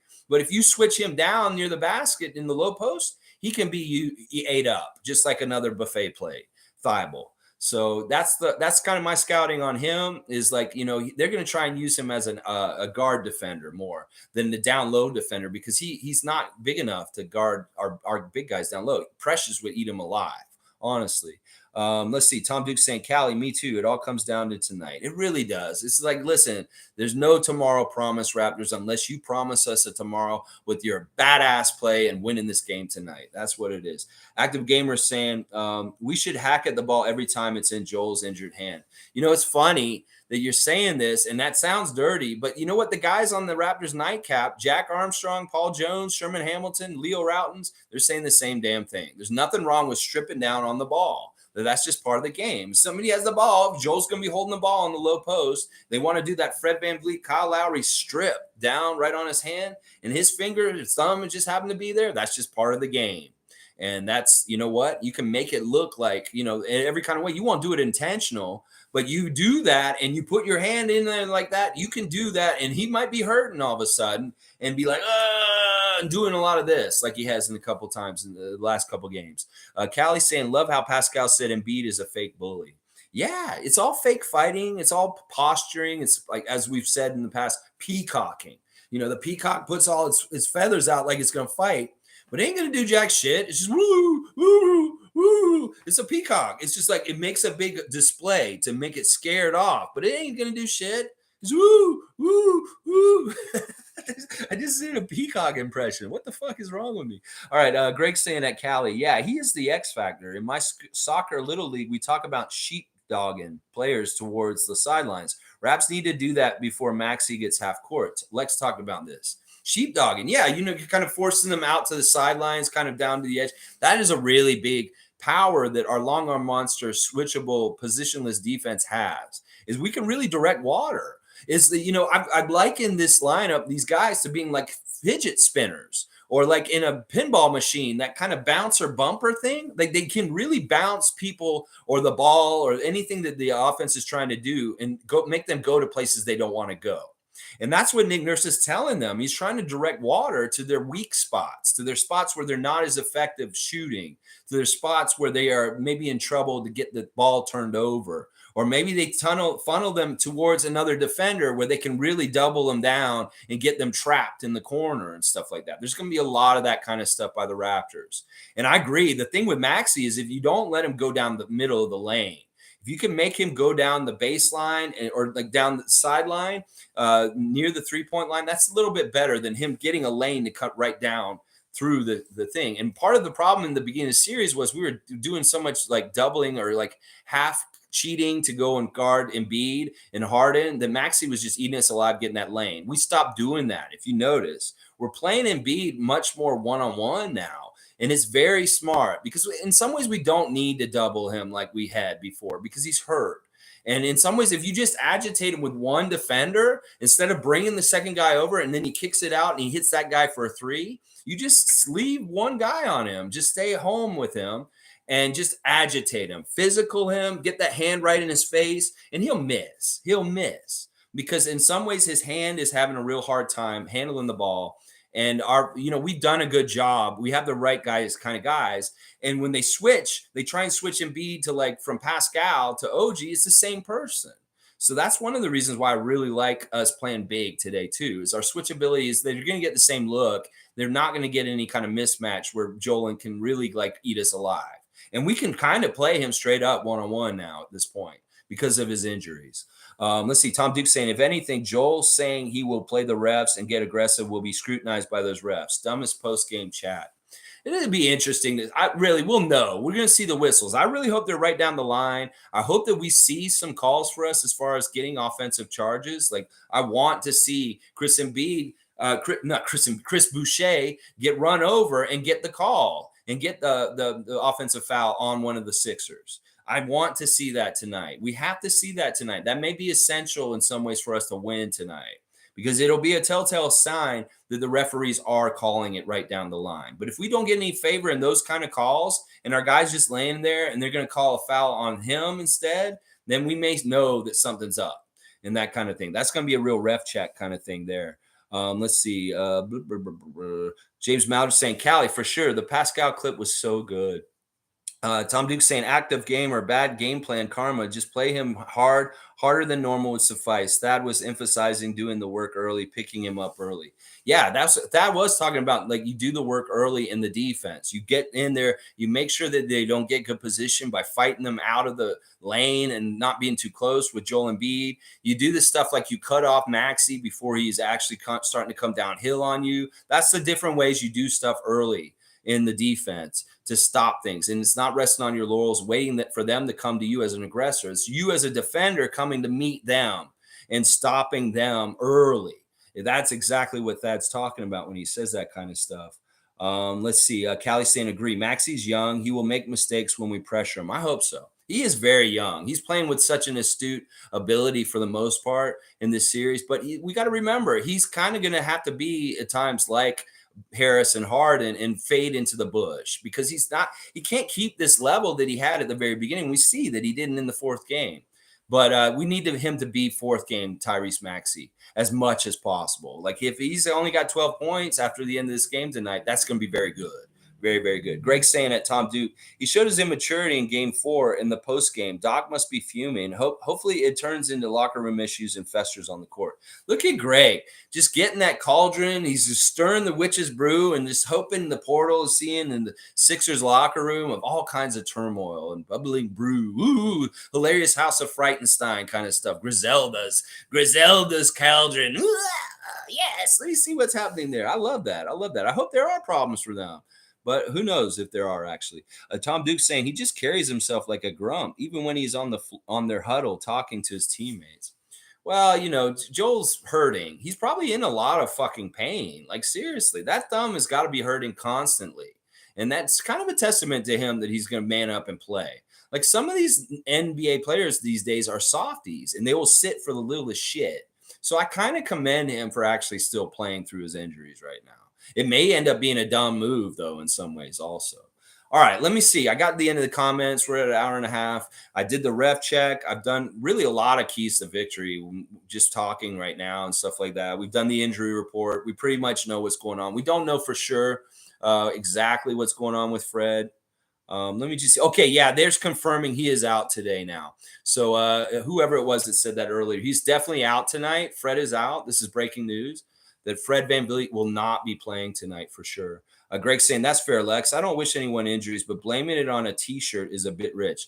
No, actually, this shit happens. I'm not going to lie. Like, it's not – I saw that part in your clip about the T-shirt. No, this happens in the NBA. Like, you get caught up on the other person, and you can get your thumb or something caught in the bottom of the shirt, especially if you're trying to grab them or you're trying to do something dirty, you can get your thumb tangled up in their jersey and actually do something bad to it. I think he was actually being truthful. And there wasn't anything kind of weird about what he was saying. He was just kind of explaining one of the ways that he kind of hurt it more is like he got it tangled up in one of the Raptors jerseys.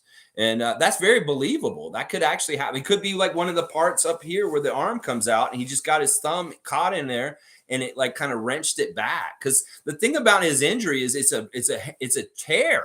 It's a tear of his tendon. And what he was saying about it was he can bend his thumb back in a very unnatural way right now because of his injury. So it's kind of, if he gets his thumb caught on the jersey underneath, he can literally pull it back and it'll be like all the way back, like against his hand. It's really gross kind of shit because it's torn that bad. It's crazy. Active Gamers saying, Ben Simmons. No, he's not playing tonight either. Click say fair. He had it taped in game 3 and it started in a scrappy series. Yeah. I mean, I thought it was funny too that he was saying I got it caught on my shirt and stuff like that. But yeah. That's the way I look at it. All right, it's time for Tom Duke's favorite segment. It's the real mascot matchup. And the last time we saw the mascot, the Raptor mascot, he was at this Americana fair with the cosplay Ben Franklin. They're doing all these competitions to determine which one of them is the better competitor, the better person. And I'll tell you right now, Ben Franklin's been winning 3-1. Well, 3-0, but he hasn't. This competition they're in is the tug of war now, and they've got this long rope. Ben Franklin's tailored tape is he's 289 pounds, just like Joel Embiid, because he's a fat fuck. And then you got the Raptor, who's right around 210, something like that. And what's happening is that they're having a tug of war, and there's a big pile of mud and shit in between them. Like there's literally shit in there. And Ben Franklin's such a jovial guy. He looks like Ben Franklin. The dude is a really good cosplayer. Like he has that rounded face and those little spectacles and the wig. And he's just like, oh, Raptor, I've got you on this one. Look at me. I'm way more heavier than you. I should win this one. And then he like takes a handful of the shit mud and slings it at the Raptor. He literally slings the shit at him. Yeah, and it hits him. It hits the Raptor like on the shoulder. It doesn't hit him in the face or anything. And the Raptor's just like standing there. He's kind of like, and he's like kind of like getting angry. He's like, and we know what happens when the Raptor gets angry. He's like, this motherfucker just threw shit at me. Literally, there's shit on my shoulder because this motherfucker just threw shit at me. And so they start this tug of war competition, and he's already pissed off, and they're starting to pull. And the Raptor is like outweighed, so he's starting to lose, but he's pissed. He's like, this motherfucker just threw shit at me. And you know what happens? It's just like the Incredible Hulk, Bill Bixby, the old 70s TV show. He's hulking out. Like this is what happens when the Raptor gets angry. He changes. Oh yeah, his eyes get like a snake, like real clear. Like you know what I'm talking about when Bill Bixby started changing and it started going dun dun dun dun. Well, he turned into Velociraptor, and it was on. This is the thing. The weight change was very stark and changing.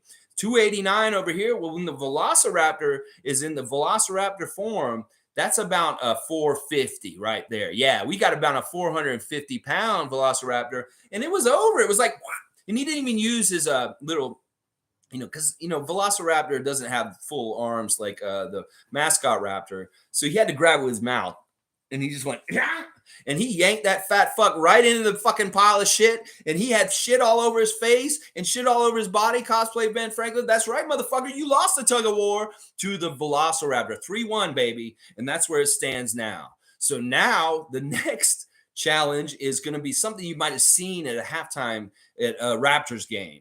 Oh, yeah, it's something crazy from China. It's the plate spinning. Oh, yeah, you seen that little lady who gets up on one leg and she starts spinning plates all over her body? Like she's got one spinning on her head, one on each hand, one on a foot and stuff like that. They're going to have a plate spinning competition. Ben Franklin versus the Raptor mascot. We'll find out what happens tonight. Oh, yeah, next time on the real mascot matchup. That was for you, Tom Duke. Oh, yeah, baby. James Mallard saying, holy shit, this is hilarious. Alexis, R-rated Robert Moose. I'll take that compliment all day. I'll take that compliment all day, James Mallard. Thank you. I appreciate that. That's hilarious. All right, listen, we're just over an hour and a half. I don't have much more to say about this game other than we need to fucking win. We need to fucking take care of business tonight. We don't need to fuck around with these motherfuckers. We need to fucking win on their court. They came and fucking broke our hearts last Wednesday night with a last second 3-point shot that was so fucked up in 0.9 seconds. We need to get that get back.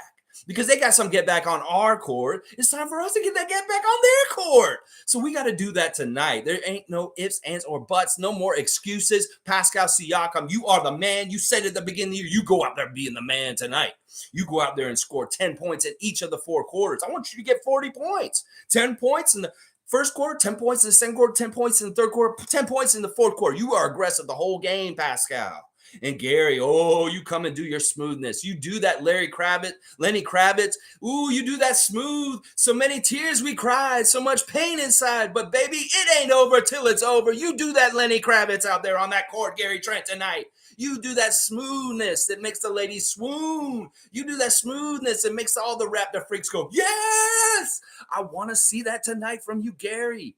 And Precious, oh my gosh, if I see you get loose and you bust loose and you're like a freight train coming towards the basket and you're just going to throw it down on them, I want to see that. And your defense is so superb. And OG, the silent killer. Ooh, put some OG-itis on Tyrese Maxey tonight. Yeah, let's get those knees real OG-itis real bad. So he needs that topical cream tomorrow morning because he's just feeling like he got burned so bad by that OG-itis, shutting him down, cutting his water off tonight. And if we see Georges Yang anywhere on the court, you go get him like a big plump chicken and just gobble him up like the Velociraptor would. Because I know y'all can take care of him and just take advantage of him. And we know a big cry and Embiid, Will Smith, Frankenstein, motherfucker. We need to go at him, slap that shit in his hands and see what happens with that thumb. See if that starts crying and whining and bitching and crying. And James Williams says, fuck you, Joel Embiid. You are not getting my call, golden boy. That's what I want. All of that kind of stuff to happen. I want Coach Fred in a nice sweater, clapping, coaching his team on. I want to see these guys come out and excel. I want to see Chris Boucher hustle play. That's not just a podcast. This is a way of life. Hustle play. And I want to see it all over the court tonight, Chris Boucher. I want to see you go get those rebounds. I want to see you draw those charges. I want to see you frustrate the hell out of them. I saw you, Chris, at the end of the game the other day, mean mugging them. I saw what you did with Tyrese Maxey at that one point when there was a free throw being shot, and Tyrese kind of snuck up back over there, and you said, no, you came up to him and you grabbed him, and you said, no, you're not getting away from me, Tyrese. And then fucking Scott Foster came over because he thought y'all were about to fight. And then you told Scott Foster, no, we're good. We're friends. We're cool. We're friends. And that was so funny because it told me something about the referees and the players, that sometimes the players are in cahoots with each other because they think the refs are the man. And they're like, no, we ain't got no problem here, Tyrese Maxey said. No, we ain't got no problem here, Chris Boucher said here. And they didn't call any kind of bullshit extracurriculars just because Maxey and Boucher were just fucking around in some ways. It's like Maxey got away from him. Boucher says, no, you're not getting away from me. And then they're laughing, maybe a little bit of shit talking, but it was all fun and good natured. But I'll tell you, Chris Boucher, the way he looked coming out in the tunnel after the game, staring down the Philadelphia 76ers when he was walking out. You saw him mean mugging and looking at them, just staring them down as they were walking down the tunnel out of the arena after game 4. This is the kind of attitude and anger that I want to see from our guys tonight. Chris Boucher, yes, all of y'all, Pascal, all of y'all, Thaddeus Young, come out and be a Thaddy Daddy. Settle things down real nice. Get a nice shot. Get a nice pass. Get a nice cut. Do it all for us tonight. Hit those open threes. Win the rebounding battle. And we will win tonight, Raptors. I know y'all got it in you. I've seen it all year. And this is put her up or shut up time. This is the ultimate put up or shut up time in a hostile Wells Fargo arena. You've got to go in there and tune all those people out. In fact, you'll know you did good when you do not hear them anymore. And that's what I want for y'all tonight, to shut the fuck up that whole arena. You shut that arena down. You shut that crowd down. You make them shut up because they ain't got nothing to cheer about. That's what we want tonight. All right, guys, let's see. I love it. I've seen all this stuff back here. Let me see. Greg saying, bring this back to the 6. Visualize it, guys, and we'll get it. I believe also. Let me see. Just want to make sure I didn't miss anything. Tom Duke saying, Ben playing dirty. Raptors playing like they're all 450. Oh, you're talking about the mascot matchup. Tom Duke saying, let's go. Let's see, 1 and 143. Go, OG, go. Active Gamer's laughing his ass off at my rant just now. Tom Duke has got the pancakes and the oil drums of maple syrup out just in case we need them. And then Click 2am saying the refs are being exposed this year. Last night in New Orleans, Pelicans had 42 free throws to the Suns 14. Wow. Very interesting stat. Something that I don't care about right now because it's all business for the Raptors and what we've got to do. And tomorrow I'll be back at 9:30 a.m. Eastern time for the reaction to the game tonight. And hopefully it'll be a very glorious reaction that we might want to be on for a couple hours like we were yesterday. I believe in this team. I believed in them all year since the preseason. I saw them on paper and I believed something that other people didn't at that time. And so far, it's so much coming to fruition beyond my wildest dreams. So let's make these dreams go even longer and go even further and wilder tonight. And let's do something that nobody's ever done in the history of the NBA. Come back from an 0-3 deficit. We can do this, Raptors. Tonight is the next game, the only one that matters. Get this one tonight, come back to Toronto, and then we go after that game one at a time. And all of a sudden, you never know. You never know. That's what I'm saying, guys. Yeah, that's what I'm saying. All right, Tom Duke saying lots of maple syrup, buddy. Pour some maple syrup on me in the name of the Raptors. On that note, I'm out. Let's go, Raptors. We got to beat Philadelphia in Philadelphia tonight. This is not for children. This is not easy stuff. This is real man kind of stuff. So you take it real seriously, Raptors. You come out there and take this real seriously, and you get that maple syrup from the pantry, and you just start pouring it on them pancakes as thick as you can. I want to see a 15-point lead in the third quarter. I want to see a 20-point lead in the fourth quarter for the Toronto Raptors and a Game 5 victory and a 3-2 series by the end of tonight. That is what I'm saying. Woo! Yeah, let's go, Raptors!